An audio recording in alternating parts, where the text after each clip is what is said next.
uma parte dos professores, mas uma massa estudantil começa a observar que vai ter que agarrar o destino da universidade com as próprias mãos. Chegou a hora de agarrar o touro por los cuernos, e é muito bom.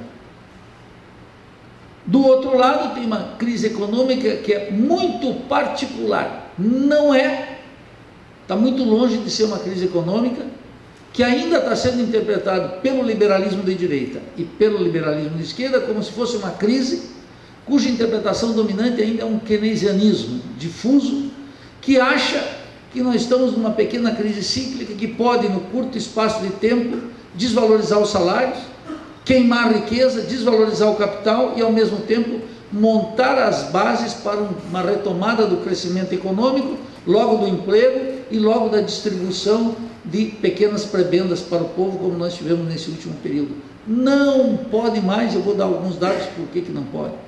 Nós não vivemos, repito aqui, uma crise fiscal do Estado brasileiro, mas uma crise financeira do Estado brasileiro inexorável. E a transformação, adquiriu o capitalismo aqui uma característica, o capitalismo aqui adquiriu uma característica muito clara. Ele adquiriu um caráter rentístico. E eu vou dar os números, os dados para mostrar o que isso altera e por que isso colocou a universidade em crise. Numa crise terminal, numa crise cuja função está limitada a aspectos que não nos deveriam interessar. Junto com isso, convive na universidade uma ausência completa da crítica sobre a universidade. Podem buscar. Não há mais uma reflexão sistemática sobre qual é a função da universidade brasileira.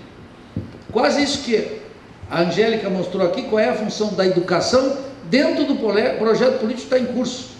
Fazendo um paralelo histórico, me aproveitando dessa exposição sistemática, o que significava para o João Goulart? O João Goulart tinha um projeto nacional reformista, reforma agrária, reforma bancária, reforma urbana, lei da remessa de lucros, coisas importantes, coisas estruturais, que mexiam na estrutura do Estado, da economia, da propriedade privada, tocavam na dominação burguesa aqui e, em consequência, reservavam um papel para a educação e, em particular, para a universidade. E foi nesse contexto que nasceu o que o Darcy depois chamaria de uma universidade necessária. Uma universidade necessária para quê?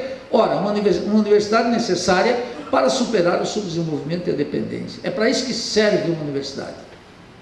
Ela tem que se jogar sua sorte com a sorte do país.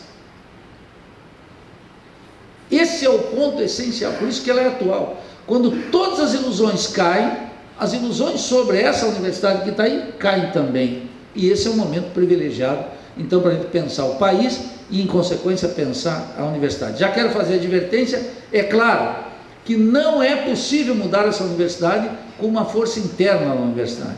Isso vai depender de uma correlação de força das classes sociais, dessa chapa que está esquentando, da luta de classes que está se acirrando no Brasil, do bafo que as classes operárias, das classes subalternas, que as classes populares estão colocando, já exibindo, às vezes não de maneira tão educada quanto a burguesia quer, e nem tão deseducada quanto eu gostaria, mas estão colocando o conflito de tal forma, que estão dizendo que o que está aí não serve mais para ninguém.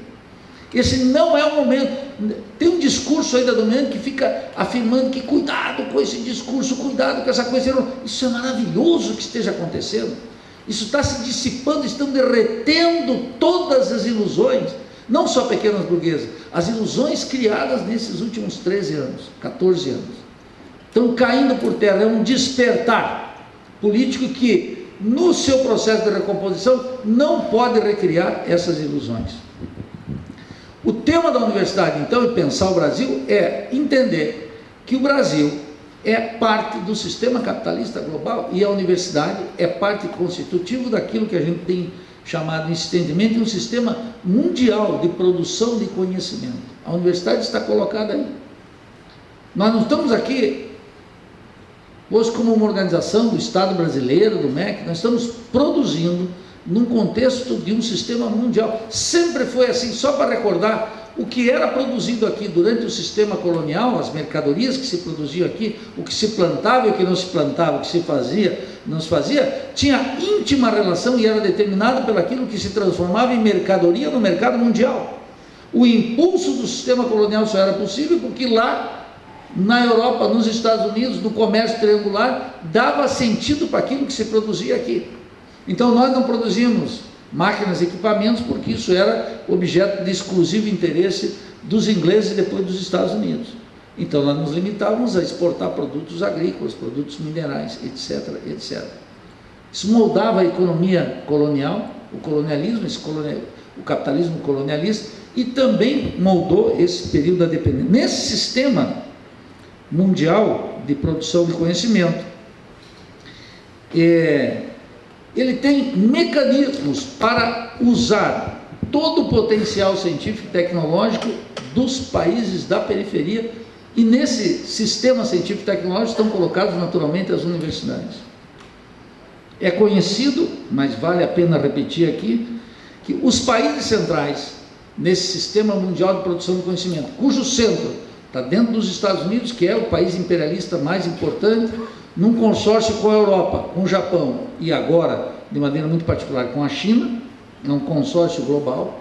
Os países periféricos participam fornecendo força de trabalho barata e força de trabalho especializada.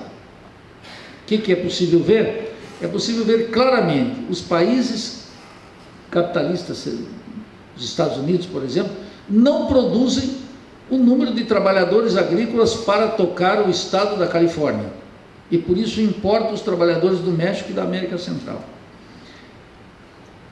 Os escritórios de Manhattan, em Nova York, só podem ser limpos pela força de trabalho dos el-salvadorenhos, e portanto tem 220 mil el-salvadorenhos limpando os prédios do coração burguês dos Estados Unidos, vivendo em condições muito precárias e mandando para cá as remessas dos imigrantes que sustentam, que constituem o principal programa social de El Salvador, como constitui um programa poderosíssimo para os mexicanos, que as famílias que vivem aqui.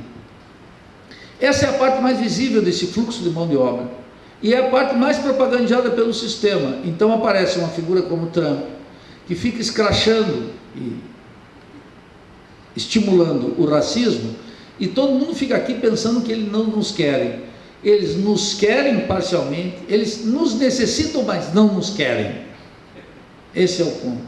Nos necessitam, mas não nos querem. E o racismo cumpre aí funções muito claras, de baixar salário, de deixar na ilegalidade, de precarizar, de expulsar, de etc, etc, etc. Essa é a função do racismo. Não é um culturalismo qualquer. Não gosto dos sudacas, não gosto dos latinos, não gosto dos negros latino-americanos. Não gostamos, mas precisamos uma parte, dizem os gringos, e importam uma parte muito importante. Essa é a parte mais visível.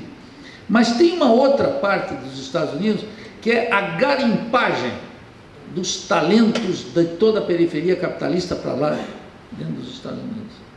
Essa garimpagem, ela é fruto de uma posição dominante, porque os Estados Unidos, Diógenes mostrou ontem aqui, os Estados Unidos, junto com 7 ou 8 países, investem, no conjunto do investimento em ciência e tecnologia no mundo, eles investem 80%, e se colocar 10 países, 90% seguramente.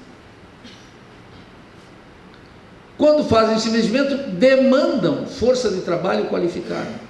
Precisamente essa força de trabalho qualificada que é produzida aqui e não pode ser absorvida. E essa força de trabalho tem que ir para lá. Quem cria essa força de trabalho? Precisamente as universidades.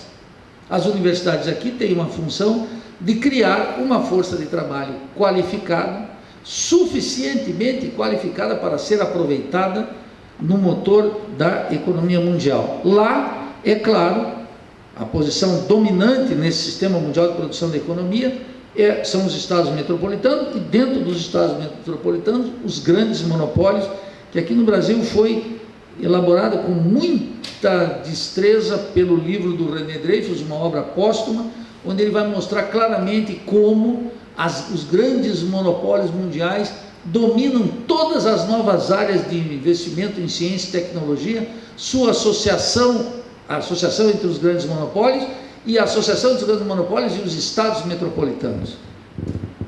A função dos países dependentes, portanto, é, em primeiro lugar, fornecer essa mão de obra.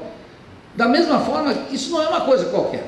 Isso não nos coloca numa situação de ninguém, de nada. Isso é fundamental. Por isso que a gente tem que ter clareza que nós não somos o pátio traseiro dos Estados Unidos, nós somos uma área estratégica para os Estados Unidos, para ter essa mão de obra disponível e para ter essa quantidade de matérias-primas, estratégicas ou não, as novas terras, os minerais estratégicos, etc., para a indústria de alta densidade tecnológica, que estão aqui no continente, que precisam estar à disposição dos Estados Unidos, tal como os Estados Unidos mapearam no mundo inteiro, vendo o que a Alemanha tinha de materiais estratégicos na Segunda Guerra e o que os Estados Unidos possuíam. E atuava em consequência, domínio sobre matérias-primas estratégicas ou não, e força de trabalho. E essa força de trabalho, ela é muito importante. Não obstante desse sistema, há uma incompreensão básica no Brasil, mas uma incompreensão gigantesca de que esse sistema existe. E eu vou dar um exemplo triste de como isso ocorre. A Sociedade Brasileira para o Progresso da Ciência cumpriu um papel muito importante durante a ditadura e depois da ditadura foi perdendo protagonismo, até se transformar em uma organização, uma sociedade quase, não diria clandestina, mas que não orienta a opinião pública. E que não só não orienta a opinião pública, como não se constitui numa referência crítica na luta política no Brasil. Recentemente, dadas as decisões do governo Trump de limitar o número de vistos, o green card deles, eles dão em geral 120 mil por ano, que é razoável, significa que entra quase 2 milhões de pessoas nos Estados Unidos todos os anos de maneira legal. A SBPC mandou uma carta para a Associação para o Avanço da Ciência nos Estados Unidos, criticando severamente a posição do governo Trump de impedir a entrada de latino-americanos e especialmente de brasileiros nos Estados Unidos. E disse o seguinte, e pasmem, você veja como a essência da Sociedade Brasileira para o Progresso da Ciência, como desconhece o funcionamento real do sistema, tal como eu disse aqui. Alega a presidente da SBPC que a ciência é um esforço universal, baseado no intercâmbio de ideias, projetos e realizações de cientistas e estudantes, e a interrupção desse fluxo pode ser muito prejudicial ao seu desenvolvimento. Ao desenvolvimento do quê? Ao desenvolvimento da ciência universal.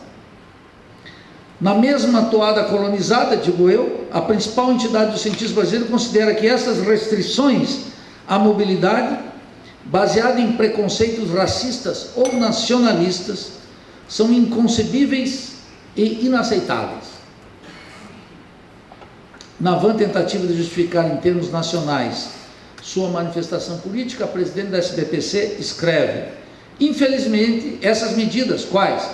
As que o governo Trump tomou para bloquear a saída de gente daqui para lá, infelizmente essas medidas já estão afetando cidadãos brasileiros que estão enfrentando dificuldades para entrar nos Estados Unidos com passaportes e vistos válidos, bem como para obter seus vistos, e temos certeza que a comunidade científica como um todo será afetada em breve.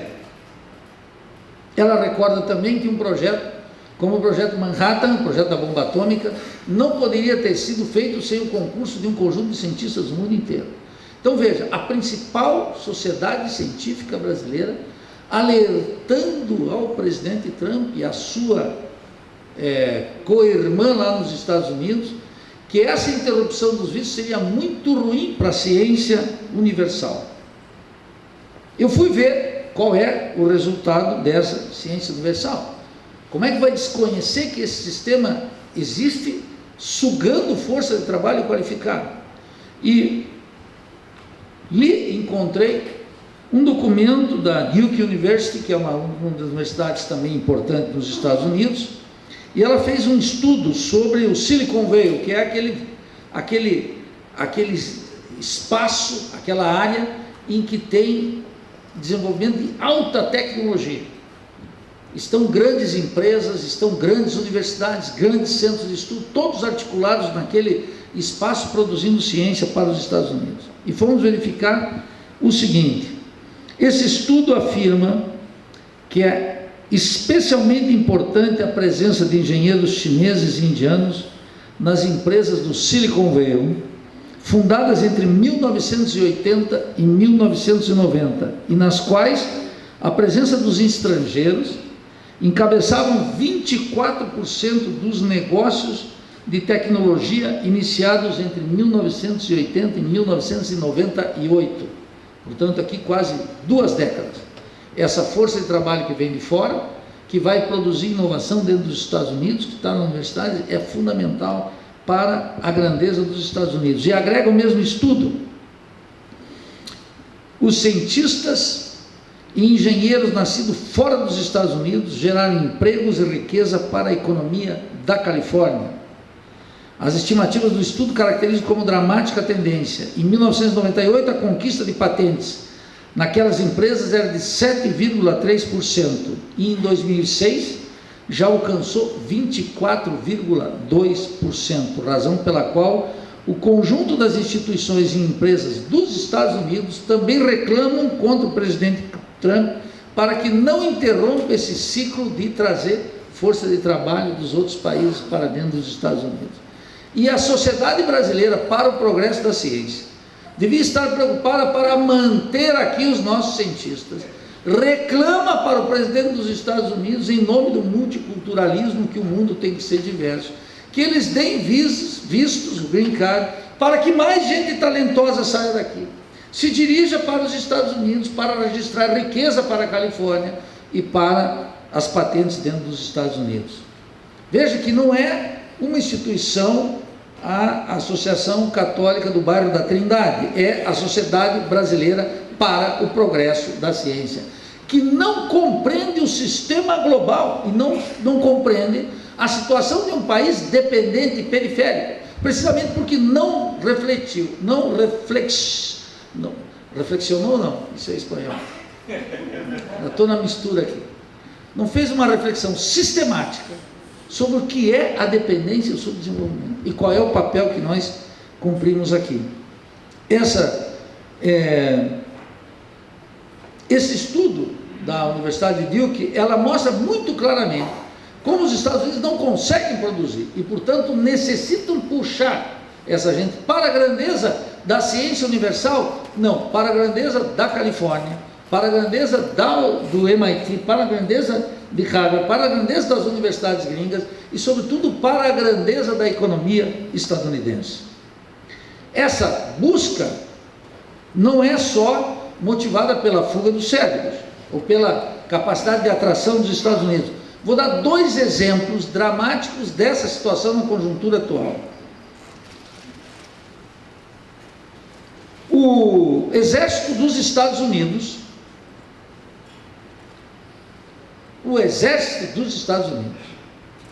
mais concretamente, o Comando de Engenharia, Desenvolvimento e Pesquisa do Exército dos Estados Unidos, abriu agora em março de 2017, em São Paulo, um escritório destinado a aprofundar parcerias com o Brasil. Veja que coisa boa. Que consiste precisamente em fomentar o intercâmbio acadêmico entre os nossos estudantes e o Centro de Tecnologia daquele exército, para o qual contam já de início com $500 mil. Segundo uma rede que chama US Army Redicon, o Brasil tem um exército, diz o general que veio aqui, um exército extraordinário, e os cientistas brasileiros são líderes em pesquisa acadêmica em diversas áreas.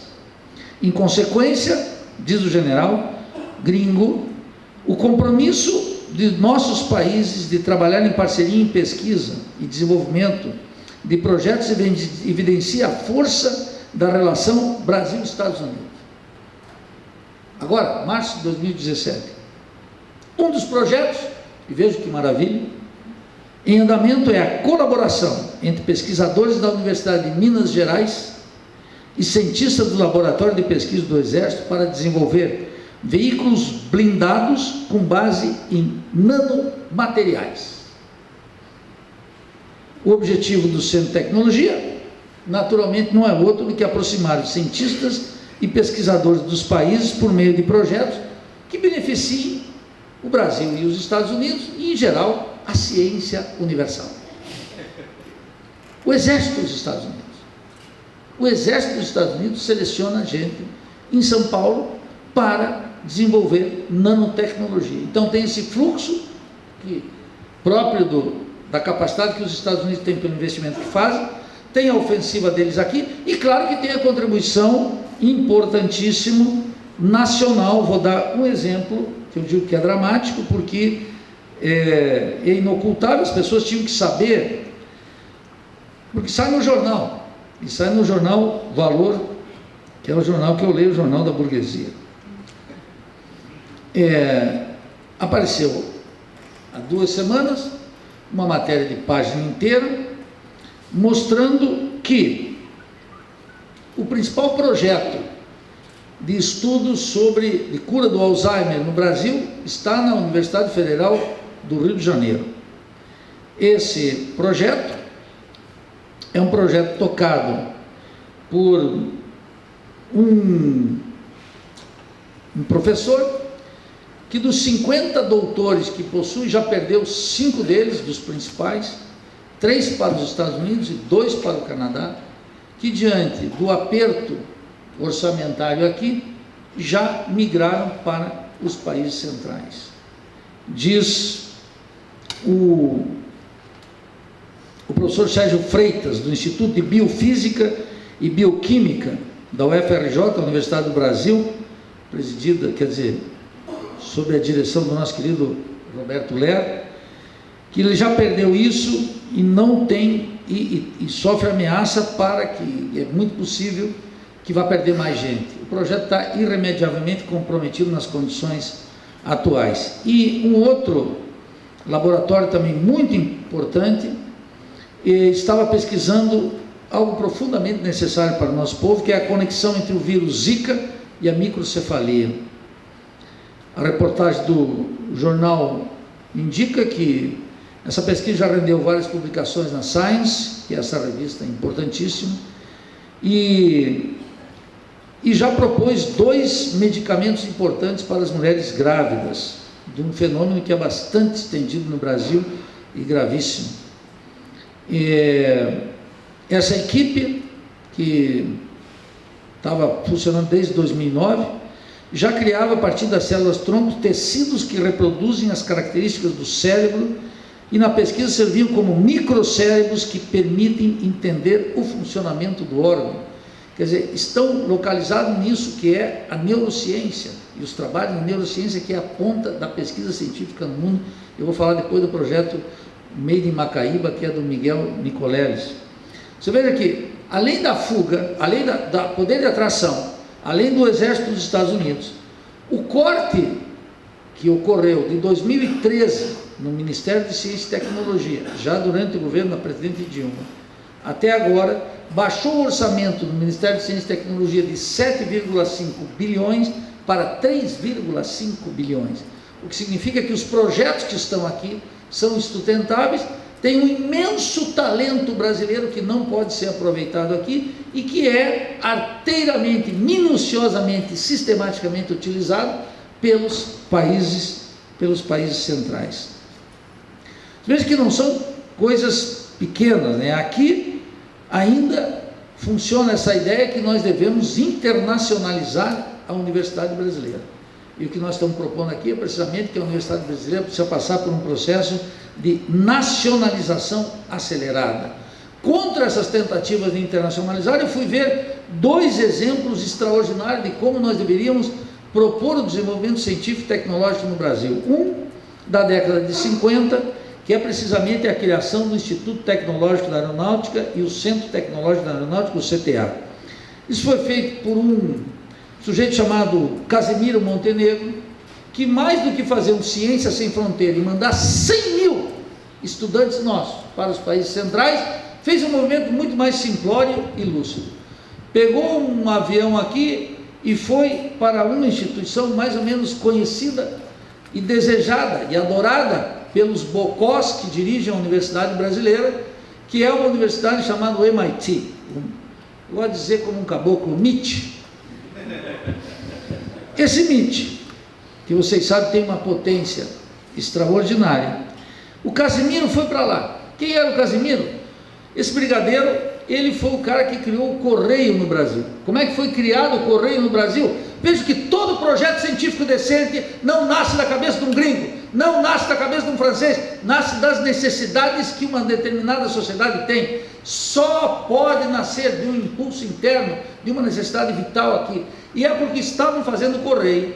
Esse brigadeiro pegava um aviãozinho e saía pilotando por aí para levar as cartas. Ia marcando o território. Está tudo contado no livro do Fernando Moraes, que é a biografia do Montenegro, uma extraordinária biografia que eu recomendo para que todos vejam o que é fazer ciência, que não é essa coisa assim, que tem um laboratório, que tem um cara. É uma coisa muito mais simples, difícil, mas fácil de...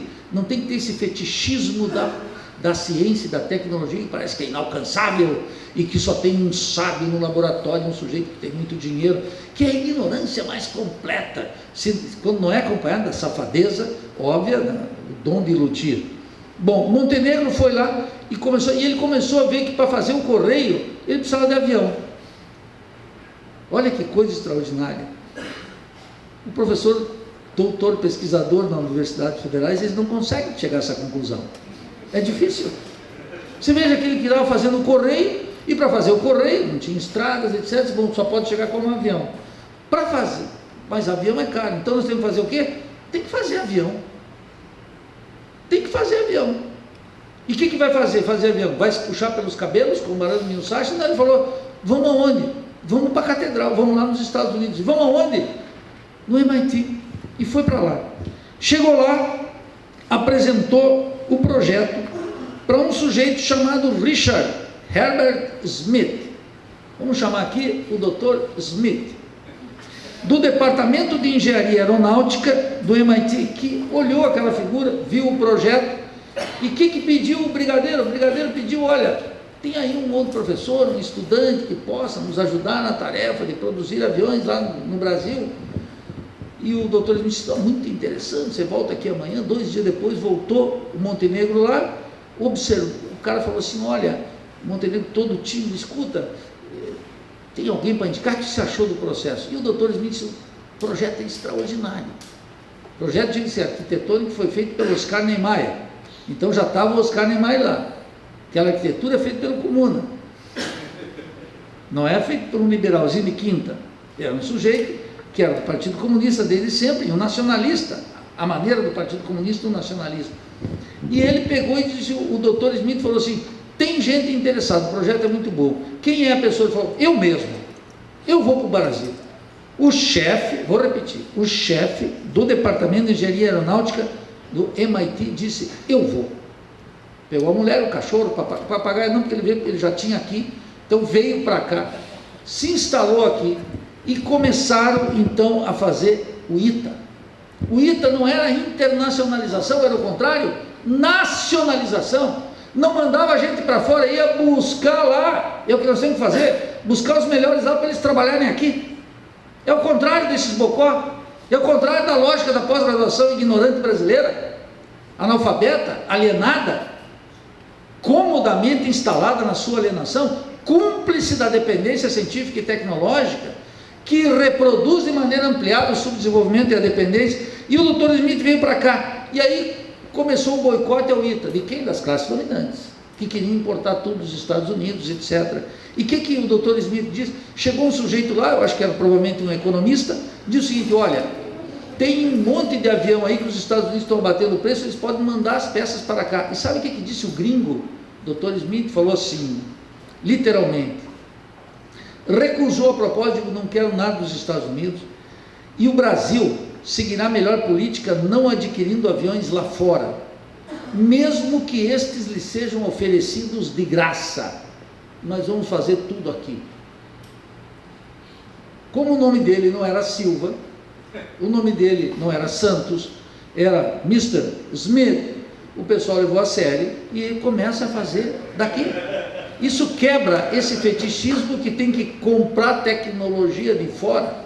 Essa ideia alienada que produz no discurso de economia, que nós precisamos de capital de fora e temos que importar tecnologia. Está feito aqui. Esse exemplo está completamente esquecido. E está o ITA, que agora está decadente, um monte de coisa, etc. O outro exemplo que eu quero dar aqui é o exemplo desse neurocirurgião brasileiro, ultra conhecido, quase pop, que é o Miguel Nicoleles. Formado na USP, vamos fazer justiça para não dizer que a Santa Madre Igreja não produziu nada, que não seja eliminação, produziu Miguel Nicoleles. Esse sujeito, militante do movimento estudantil, voltou para o Brasil em 2003 cheio de esperanças. Trabalhava há 15 anos na Universidade de Duke, com neurociência. Vocês viram na Copa do Mundo, aquela pessoa que com os impulsos cerebrais começava a conduzir um equipamento e voltava a ter uma autonomia. É uma fronteira do conhecimento, uma coisa extraordinária. Eles estão metidos em vários projetos. E ele veio para cá, sendo professor da Universidade de Duke, que ainda é, e decidiu fazer um laboratório. Colocou aonde? No eixo Rio-São Paulo. Ele disse, não, vamos colocar em Natal, no Rio Grande do Norte. Onde? Na parte mais miserável de Natal. Então foi lá numa região que era Macaíba, dos índios Macaíba, por isso que o projeto se chama Made in Macaíba. Made in Macaíba é que para o rapaz colonizado, o pessoal colonizado entender que é made. Se é made, é bom, mas ainda que seja Made in Macaíba. Isso que eu estou dizendo aqui significa que o Nicoleles está lá, teve que brigar com todo o sistema político, queria corrompê-lo. Ele conta isso no livro Made in Macaíba, que recomendo todo, e já está preparando um outro livro, que é para mostrar as dificuldades para produzir ciência aqui no Brasil, que vai ser muito importante, e que diz respeito à universidade.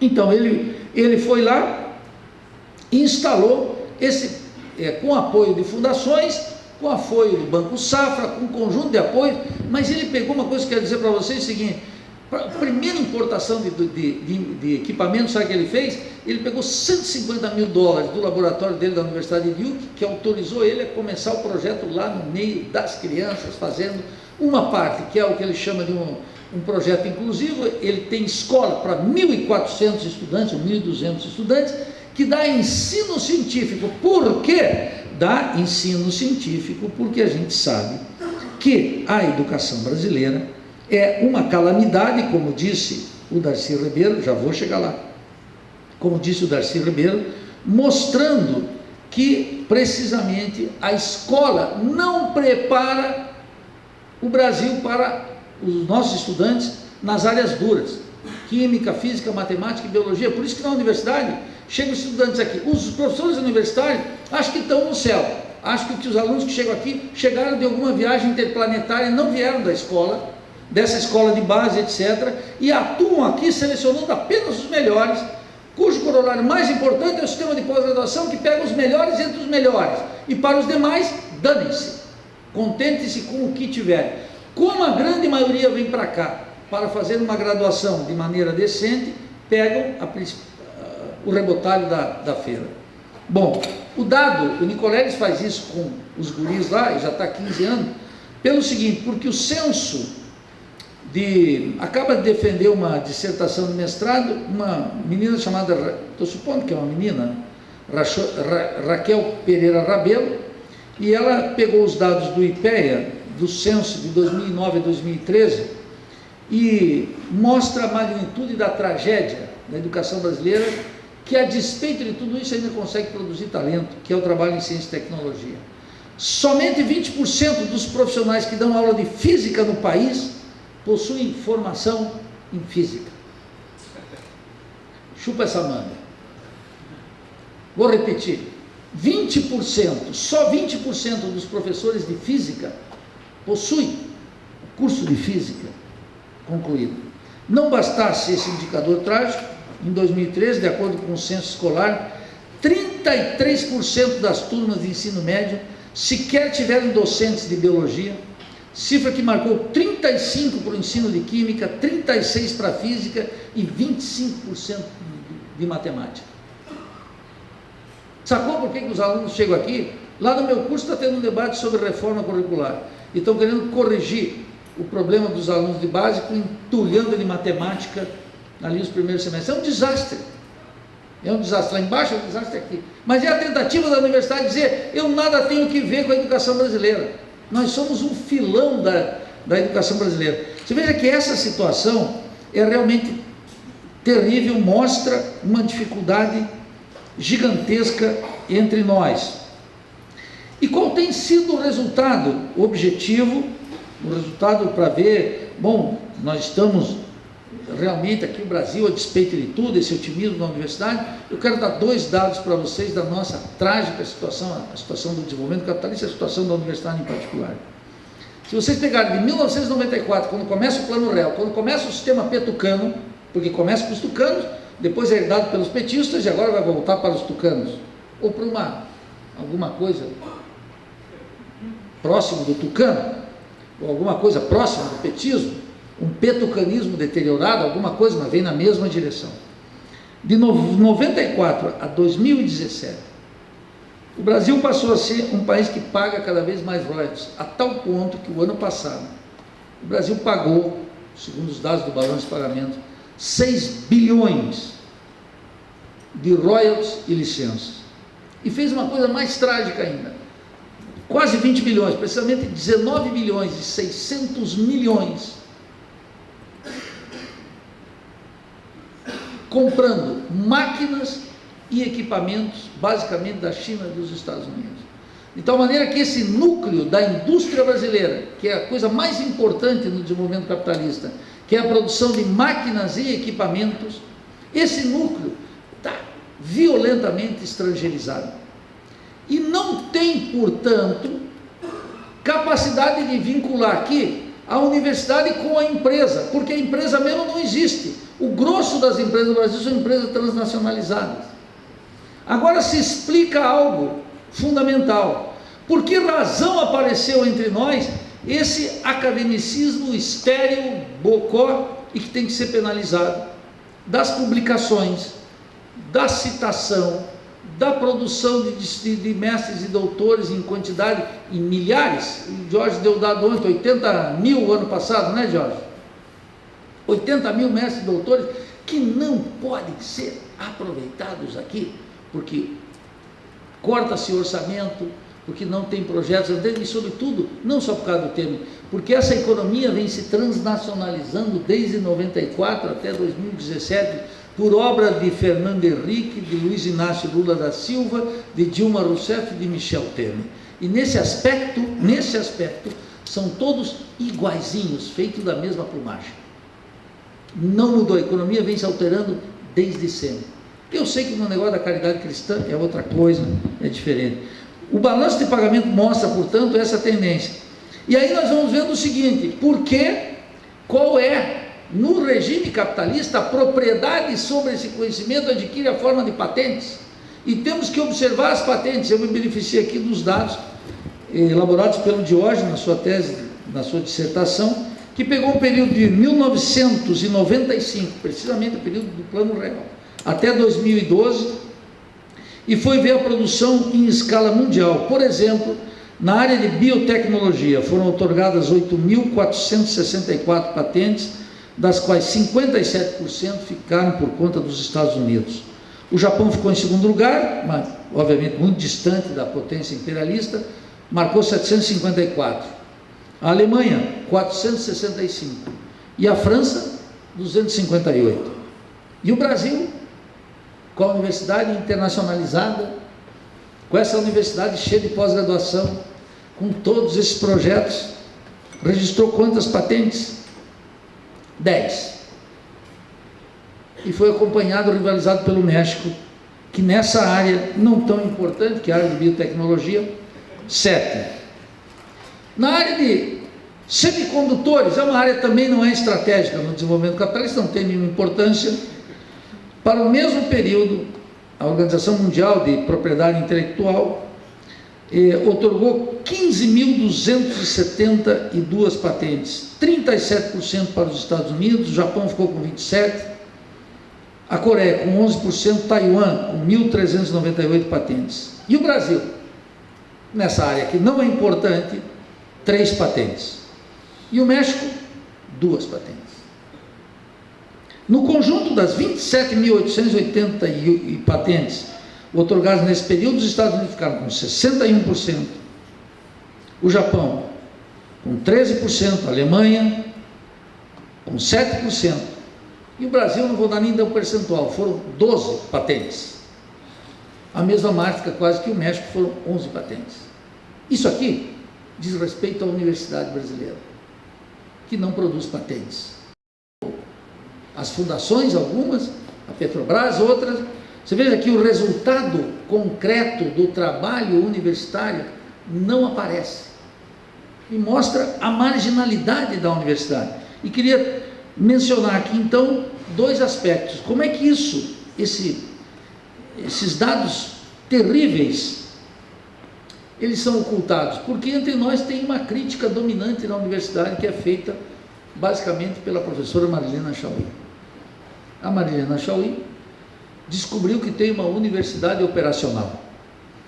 Essa universidade operacional, ela lota os auditórios, os alunos gostam, acham extraordinário, que essa universidade seja transformada de uma instituição numa organização social. Importou essa ideia, não pode ser original, naturalmente, essa ideia foi importada num sujeito chamado Michel Freitag, que escreveu um livro chamado O Naufrágio da Universidade, é um canadense, cuja crítica está destinada a elucidar o que ele chama da administração tecnocrática do social. E, portanto, a crítica desloca-se da universidade necessária para mostrar como as instituições se transformam em organizações e são administradas de maneira burocrática, como se a universidade não estivesse submetida a uma divisão social do trabalho que existe aqui no Brasil e uma divisão internacional do trabalho que outorga um lugar específico para os países periféricos, e que todas as universidades do mundo são universidades absolutamente burocratizadas. Harvard é burocrático, MIT é burocrática, a Sorbonne é burocrática, todas as universidades são instituições por natureza burocrática. O que a Chauí quer mostrar é que aqui tem uma administração tecnocrática do resultado, e ela acabou agora, em função dessa virtuosa teoria, acabou descobrindo, depois que saiu do Conselho Federal de Educação e depois que destituíram a presidente Dilma, ela começou a descobrir que o currículo Lattes é realmente um horror, porque é a contabilização dessas citações, desses clubinhos de amigos, etc., cujo resultado é pífio para o desenvolvimento científico e tecnológico do Brasil.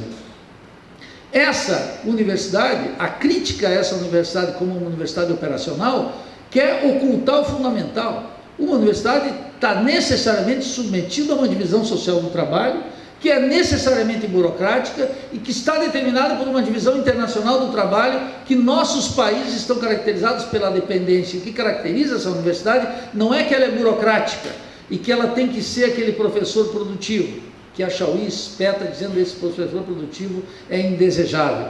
É o contrário.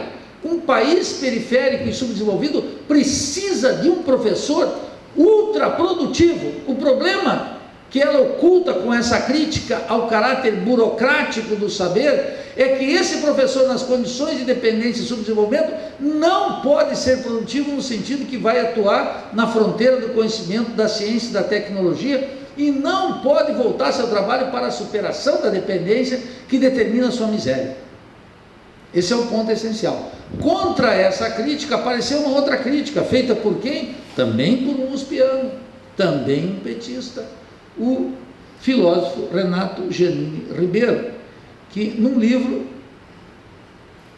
que se chama Fellini Não Vê Filmes, quer dizer, não via filmes, não vê porque ele já morreu, não via, aliás, o livro chama-se, eu vou ler aqui com precisão,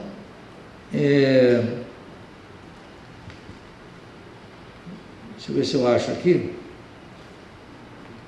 Não acho mais. Não acho, mas é a Universidade Brasileira, porque Fellini não via filmes. Ele diz o seguinte: a universidade não tem que ser essa universidade necessária, a Universidade Brasileira tem que estar voltada para combater e lutar pela justiça social, que é um gigantesco erro. A universidade não está aqui para fazer justiça social. Então a universidade diz que ele tem que abrir-se para o seu povo. E o que é abrir-se para o seu povo? É, por exemplo, um sistema de cotas. É, por exemplo, uma certa democratização do vestibular para as classes populares. A universidade, em vez de enfrentar o desafio científico e tecnológico do mundo moderno, enfrentar a dependência e o subdesenvolvimento, ela é uma instituição que se volta para fazer justiça social, e é a catástrofe da universidade. A universidade não fica melhor, ainda que possa ser um elemento de justiça, que os oprimidos do Brasil, especialmente os pobres, os negros, os indígenas, venham para dentro da universidade. Vai fazer justiça, não melhora em nada o país, ainda que melhora a vida desses que entram aqui, porque eles têm a possibilidade de uma ascensão social cada vez mais limitada, porque a situação do país se deteriora e a dependência se aprofunda cada vez mais. Então veja que essa universidade voltada para a justiça social, para usar uma expressão aqui de um outro filósofo lá da Unicamp, que é o Roberto Romano, não pode ser a sopa dos pobres. A universidade tem que ser uma instituição estratégica na luta contra a dependência e o subdesenvolvimento, mas só pode ser se essa luta estiver efetivamente ocorrendo. Eu estou já estourando o tempo aqui. Eu quero dizer, a universidade não pode ser nem essa universidade operacional, que a Chauí tanto reclama, e nem pode ser essa universidade inclusiva. Não é esse o futuro da universidade. A universidade tem que estar centrada em identificar nesse mundo que está sem referência crítica, assinalar aquilo que o político corrupto não diz, aquilo que o sindicalista alienado não propõe, aquilo que o acadêmico se recusa a ver, embora esteja batendo com ele todos os dias. A universidade tem que enfrentar esse desafio de inquietação, esse desafio de rebeldia, esse desafio de lucidez mínima, de buscar esses dados e conectar com uma rede simples, mostrando que nós estamos numa cadeia mundial de produção de conhecimento elementar.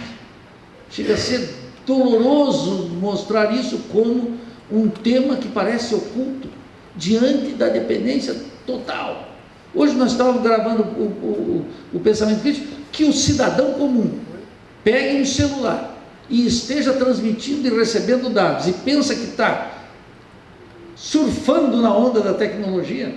Eu entendo, aquele consumidor estava excluído de tudo, que ganhou agora um celularzinho, um iPad, um iPod, não sei, vai lá e recebe um dado e carrega um computadorzinho e tem acesso, que ele pense que está no mundo de ciência e tecnologia. Eu entendo que seja assim, mas que os professores universitários, que os estudantes que estão aqui dentro, que tem que ter exigência científica, não saibam que isso é o fetichismo na mercadoria e que eles estão cada vez mais afastados do centro de produção científica e tecnológica, é algo assustador para nós. Então eu digo que essa crise, que não respeita nada, que aprofundou cada vez mais e que deu um caráter rentístico ao capitalismo, essa crise que mostrou a inutilidade da universidade para o Brasil hoje, exceto para formação de mão de obra, para ficar aqui e trabalhar para as multinacionais, ou para migrar para os países centrais, ou para ter pequenas descobertas que serão apropriadas por esse sistema mundial de produção de conhecimento. Essa universidade agora, que eles nos jogaram na inutilidade, tem a possibilidade de dizer que nós queremos fazer algo com isso.